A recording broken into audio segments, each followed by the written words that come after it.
માનની શ્રી આચાર્ય સાહેબ, મારા સ્ટાફ મિત્રો તથા નાના નાના ભૂલકાઓ, ભાઈઓ તથા બહેનો, આજે બે પ્રસંગ છે. આમ તો વિદાય શબ્દ છે એ અમારા બહેનો માટે તો થોડોક ભારે જ હોય, કારણ કે વિદાય છે, તમે 8મા વાળા વિદાય લઈ રહ્યા તો એ કઈ એની વિદાય ન કહેવાય, એ તો આ શાળામાંથી વિદાય લઈ રહ્યા છે. બાકી તો હજી હાઈસ્કૂલમાં જશે, ત્યાંથી પછી હજી આગળની ભણશે, એટલે એને કઈ વિદાય હોતી નથી. પરંતુ હજી મને પણ મારી શાળા પ્રાથમિક શાળા છે, પ્રાથમિકનું શિક્ષણ છે એ મને ખૂબ યાદ આવે છે, કારણ કે બીજા બધાય ભૂલાઈ જશે પણ જે પ્રાથમિક શાળામાં ભણ્યા એના શિક્ષકોને હજી હું પણ નથી ભૂલી. એટલે સૌથી સારી હોય તો એ પ્રાથમિક શાળાનું તમે ક્યારેય ભૂલશો નહીં.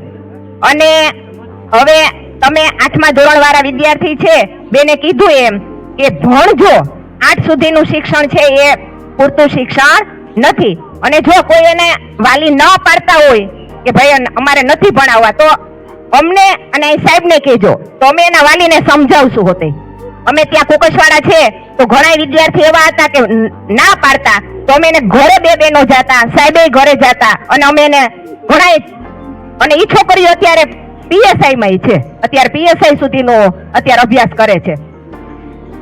એટલે ભણજો અને ખૂબ પ્રગતિ કરો અને તમારા મા બાપનું નામ રોશન કરો અને આ બંદર શાળાનું નામ પણ રોશન કરો, એવી અમારા બધા વતી શુભેચ્છા.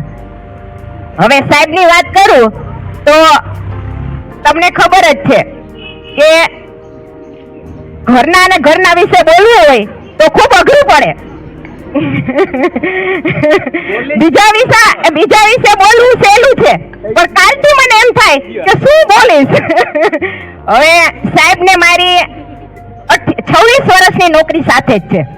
24 વર્ષ કુકસવાડા, 99 માં કુકસવાડામાં સાથે આવ્યા હતા, કન્યા શાળા લીધું હતું, અને સાહેબ 2005 થી 18 વર્ષ સુધી આચાર્ય તરીકે એની ફરજ બજાવી છે. નરેશભાઈની જેમ જ ત્યાંનું પણ આચાર્યનું સાહેબે ખૂબ પ્રવૃત્તિશીલ રહ્યા. મેં ક્યારેય સાહેબને નરેશ સાહેબની જેમ બેસતા નથી જોયા, ક્યારેય પણ. અને 24 વર્ષ ત્યાં કુકસવાડામાં સાથે રહ્યા, અને 2 વર્ષ ત્યાં અહીંયા પાછું લીધું તો પાછું પણ સાથે જ મળ્યું. એટલે બધા ઘણા એમ કે એક મામલતદાર આવ્યા હતા ત્યાં કુકસવાડા, ત્યારે મેં એને વાત કરી કે તમે પતિ પત્ની છે, તો એને એમ કીધું કે ઓહો બહુ સારું કહેવાય કે તમને સાથે નોકરી કરવાનો અને સાથે રહેવાનો મોકો મળ્યો, તમે ખૂબ ભાગ્યશાળી છો. કારણ કે અમારી તો નોકરી બદલતી જ હોય, એ નોકરી બદલતી હોય તો એક ગામથી બીજે ગામ, ત્રીજે ગામ જવું પડે બદલે, એટલે અમારા બાળકો સાથે રહેવાનો અમને મોકો નથી મળ્યો. હવે સાહેબ મારે તો 2 જવાબદારી વધી. ભારે એટલા માટે લાગે કે સાહેબ નિવૃત્ત થશે તો સાહેબની જગ્યા મારે લેવી પડશે. બપોર સુધી સવારની પાડીનો તો નરેશભાઈ હોય, અત્યાર સુધી સાહેબ હતા તો મારે કઈ ચિંતા નહોતી, મારે ખાલી ભણાવવાનું જ હોય.